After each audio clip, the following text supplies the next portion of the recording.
நல்லா பேசுகிறோம். நம்ம வீட்டு கதை, பக்கத்து வீட்டு கதை, எதிர் வீட்டு கதை, இப்படி கதையெல்லாம் பேசுகிறோம். இந்த பேச்சு வராமல் எவ்வளோ பேர் கஷ்டப்பட்டுட்டு இருப்பாங்க, எவ்வளவு லட்சம் செலவு பண்ணுவாங்க அந்த பேச்சு வரணுமன்றதுக்காக. அதுக்காக நாம் அம்மாவுக்கு நன்றி சொல்லணும். பார்வை அழகாக இந்த உலகத்தை பார்க்குறோம். இந்த உலகத்தில் இருக்கிற படைப்பெல்லாம் பார்த்து ரசிக்கிறோம், சந்தோஷப்படுறோம். அப்படி அந்த சந்தோஷம் இல்லாமல், அந்த பார்வை இல்லாமல் இந்த உலகத்தில் எவ்வளோ பேர் காத்துட்டு இருக்காங்க. எவ்வளவோ செலவு பண்ணி கிடைக்குமா? ஒரு சிலருக்கு நிறைய பணம் இருக்கும், டாக்டர் சொல்லிடுவாங்க முயற்சி மட்டும்தான் நாங்கள் செய்வோம், மற்றது தெய்வத்து கையில் அப்படின்னு சொல்லிடுவாங்க. அந்த பார்வை கிடைச்சிருக்கு இல்லையா, அதுக்கு அம்மாவுக்கு நன்றி சொல்லணும். நாம் கஷ்டப்படும் போது ஆறுதல் சொல்கிறதுக்காக நமக்கு நண்பர்கள், சொந்தக்காரங்க இருப்பாங்க.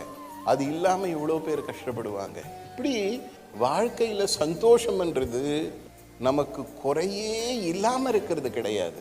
நம்மக்கிட்ட இருக்கிற நல்லது எல்லாத்தையும் நம்ம நினச்சி பார்க்க ஆரம்பித்தாலே, நமக்கு கிடைச்ச நல்ல விஷயங்கள் எல்லாத்தையும் நம்ம நினச்சி பார்க்க ஆரம்பித்தாலே நம்ம வாழ்க்கை சந்தோஷமான வாழ்க்கையாக இருக்கும்.